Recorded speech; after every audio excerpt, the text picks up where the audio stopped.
Welcome to Stories and Sips. My name is Barry Chandler, and in this episode we are going to dive into the history of one particular bottle of whiskey. But before we do that, I want you to consider this. If you were given a choice and you could only do one of these things for the rest of your life, which would you choose? A, learn about the history of Irish whiskey, or B, drink Irish whiskey. But in choosing one, you can have none of the other. Now, for many of you, you'll say, well, of course I'll drink the whiskey. But for me, you might be surprised to learn that it's the opposite.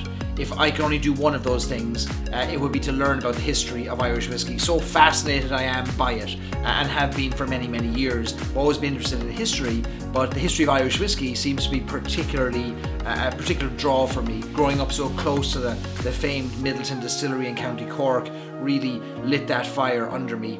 Now, I believe that obviously drinking whiskey makes learning about the whiskey even more enjoyable, but I am far more interested in the history and the stories and the people behind Irish whiskey. That's why I started Stories and Sips, was to share more than just the whiskey, but about the places, the people, the fascinating stories and legends and myths that come along with Irish whiskey history. And of course, Irish whiskey history is Irish history, and the two go hand in hand.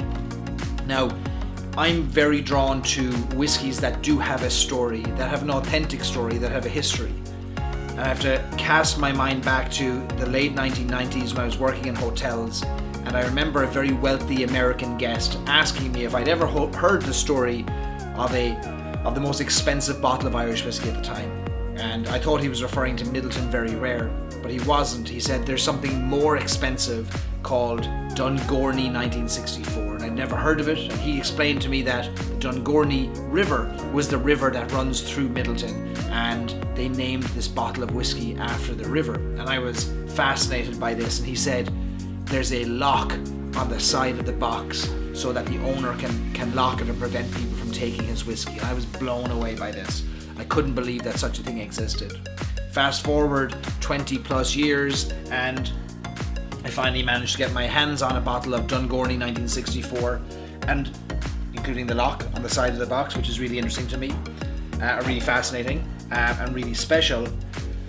What is so special about this bottle though? What is it and what's it all about? So Dungourney 1964, the legend goes that this liquid there was a number of barrels discovered in warehouse number 11 in the new Middleton distillery around 1994 by Barry Crockett, the former master distiller. And these barrels, these undiscovered barrels, or these barrels that weren't on the inventory list. And so when they looked into what they were, they discovered that they were pot still whiskey that had been laid down in 1964, so 30 years prior to that date.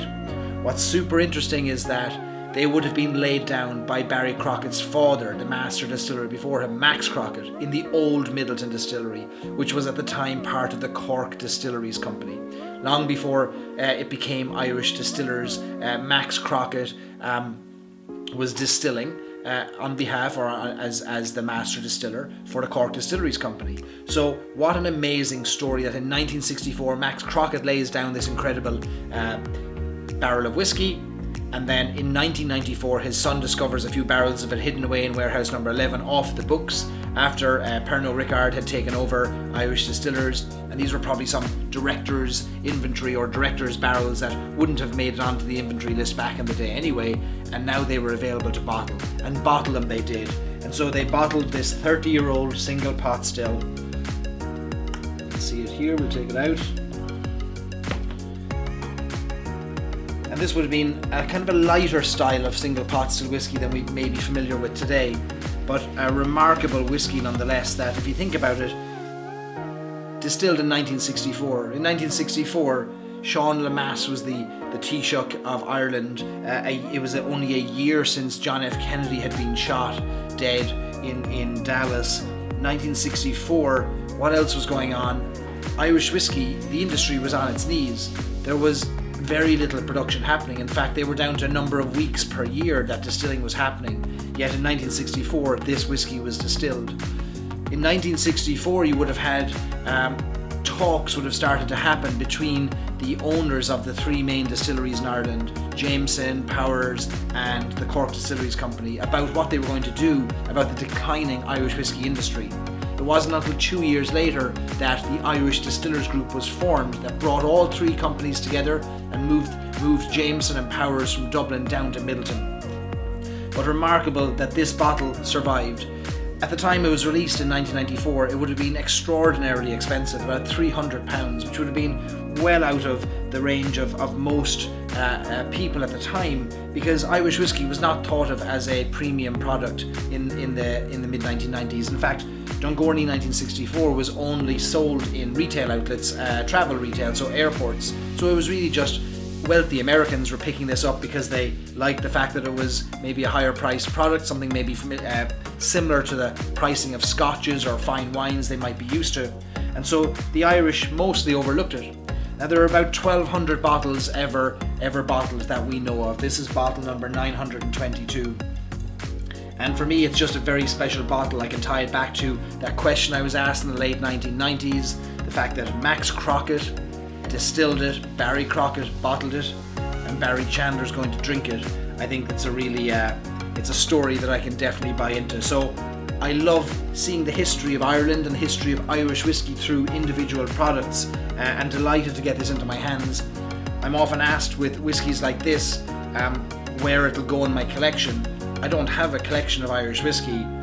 Irish whiskey, in my opinion, is for drinking, and so anything that goes on the shelf will eventually be opened with friends. So if you want to join me to drink this Dungourney 1964, shoot me an email. You never know, we might have a little meet up and crack open some really good bottles sometime soon. So thanks for listening and indulging me as I share my kind of passion for Irish whiskey history, and my delight at finally getting my hands on a bottle of Dungourney 1964. And I will, until this bottle is empty and long after it, be telling the story of Max Crockett and Barry Crockett and what it tasted like when I finally opened it. Cheers.